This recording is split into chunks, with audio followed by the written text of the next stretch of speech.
Good morning, everybody. It is January 3rd, 2023. It is 10:12 in the morning.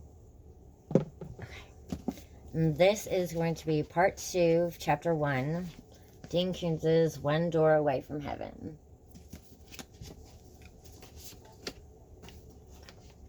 Until now, Mickey hadn't noticed this deformity. Everyone's got imperfections, she said. This isn't like having a big schnoz. I'm either a mutant or a cripple, and I refuse to be a cripple. People pity cripples, but they're afraid of mutants. You want people to be afraid of you? Fear implies respect, Lelaney said. So far, you're not registering high on my terror meter. Give me time. You've got a great body. Disconcerted to hear such a thing from a child, Mickey covered her discomfort with self-deprecation. Yeah, well, by nature, I'm a huge pudding. I've got to work hard to stay like this. No, you don't. You were born perfect, and you've got one of those metabolisms tuned like a space shuttle gyroscope. You could eat half a cow and drink a keg of beer every day, and your butt would actually tighten up a notch.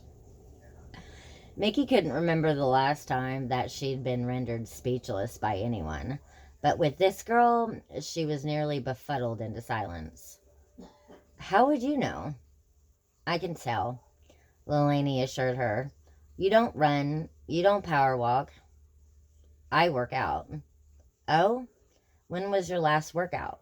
Yesterday. Mickey lied. Yeah, said Lelaney, and I was out waltzing all night. She stamped her left foot again, rattling her leg brace. Having a great metabolism is nothing to be ashamed about. It's not like laziness or anything. Thanks for your approval. Your boobs are real, aren't they? Girl, you are an amazing piece of work. Thanks. They must be real.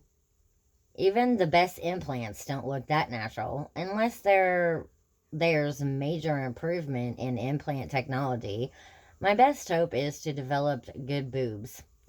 You can be a mutant and still attract men if you've got great boobs. That's been my observation anyway.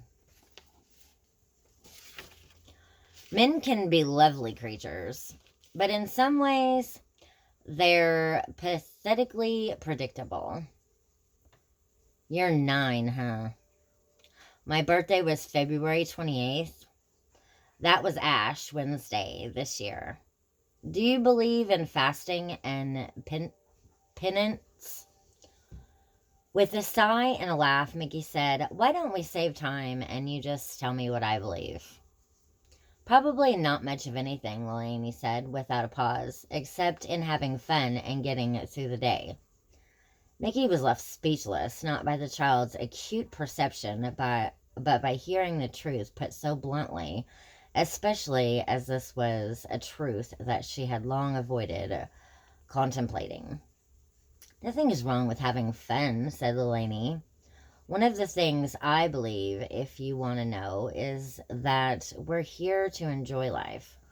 She shook her head. Amazing. Men must be all over you.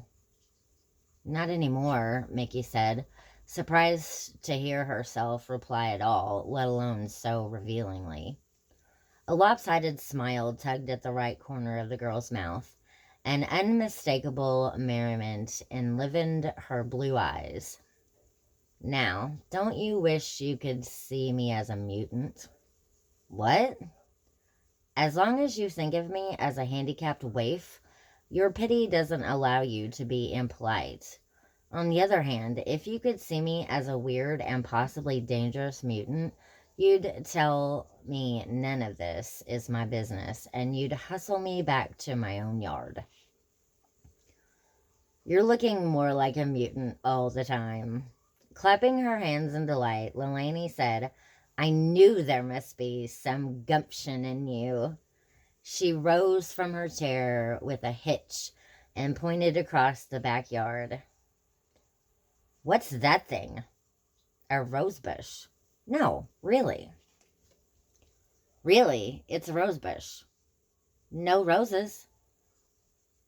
The potential's there. Hardly any leaves. Lots of thorns, though, Mickey noted. Squinching her face, Delaney said, I bet it pulls up its roots late at night and creeps around the neighborhood eating stray cats. Lock your doors. We don't have cats, Delaney blinked. Oh, she grinned. Good one. She hooked her right hand into an imitation of a claw, raked the air, and hissed. What did you mean when you said all bets are off? When did I say that? Delaney asked, disingenuously. You said you've only got until your next birthday, and then all bets are off. Oh, the alien contact thing. Although that wasn't an answer, she turned away from Mickey and crossed the lawn into a still-stiffened gate. Mickey leaned forward from the angled back of the lounge chair. Delaney? I say a lot of stuff. Not all of it means anything. At the gap in the broken fence, the girl stopped and turned away. Say, Michelina Belsong, did I ask whether you believe in life after death? And I was a wise ass. Yeah, I remember now. So, do you? Mickey asked. Do I what? Believe in life after death. Gazing at Mickey with a solemnity that she hadn't exhibited before, the girl at last said, I better. As she negotiated the fallen pickets and crossed the neglected sun-browned lawn next door, the faint click and squeak of her leg brace faded until it could have been mistaken for the language of industrious insects hard at work in the hot, dry air.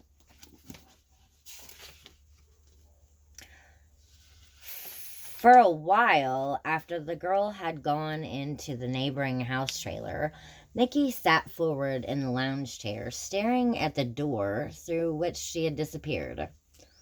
Delaney was a pretty package of charm, intelligence, and cocky attitude that masked an aching vulnerability. But while remembered moments of their encounter now brought a smile to Mickey, she was also left with a vague uneasiness, like a quick dark fish.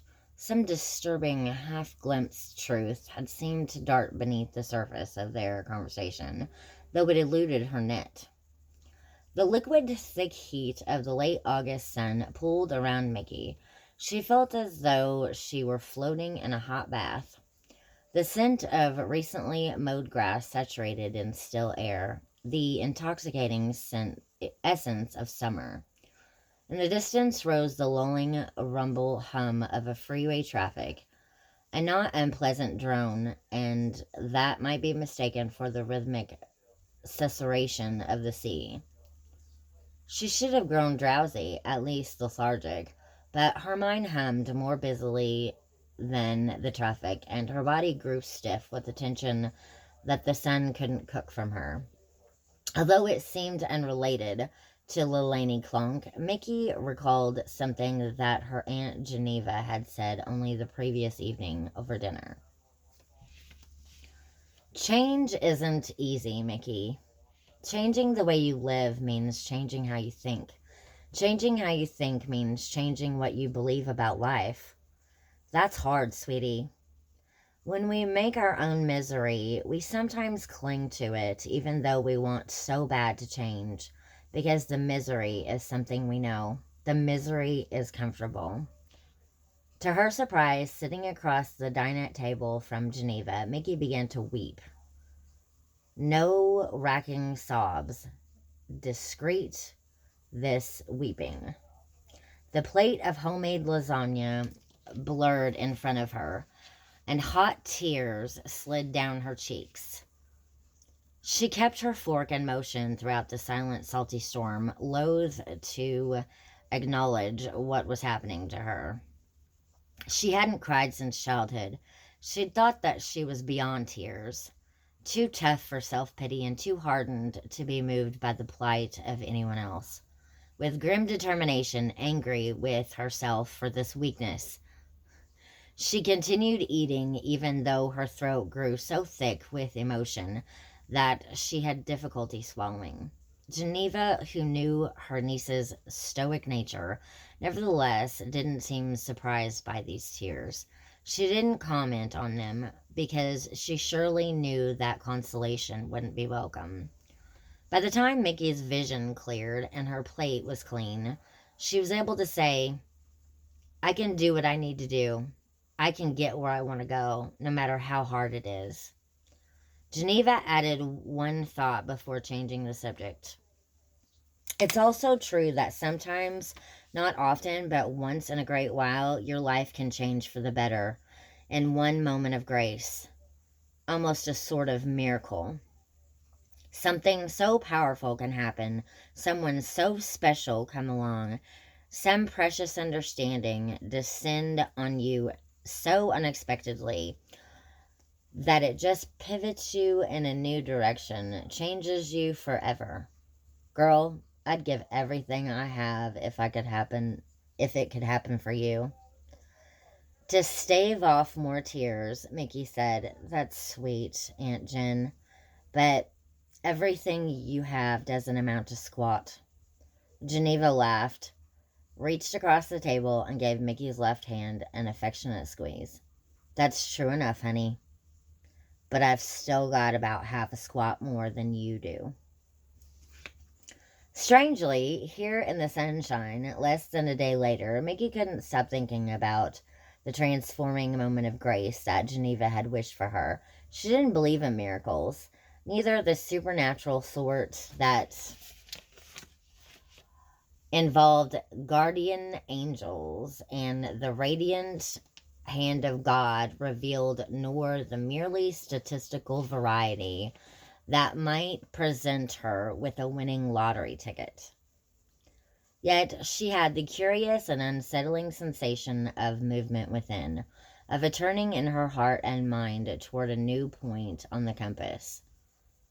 Just indigestion, she murmured with self-derision, because she knew that she was the same shiftless, screwed-up woman who had come to Geneva a week ago with 2 suitcases full of clothes, an '81 Chevrolet Camaro that whiffed and wheezed worse than a pneumonic horse, and a past that wound like chains around her. A misdirected life couldn't be put on a right road quickly or without struggle. For all of Geneva's appealing talk of miraculous moment of transformation, nothing had happened to pivot Mickey toward grace. Nevertheless, for reasons that she could not understand, every aspect of this day, the spangled sunshine, the heat, the rumble of the distant freeway traffic, the fragrances of cut grass and sweet soured coconut oil, 3 yellow butterflies as bright as gift box bows, suddenly seemed full of meaning, mystery, and moment. That's all of chapter 1. That's all for this video. Thank you for watching.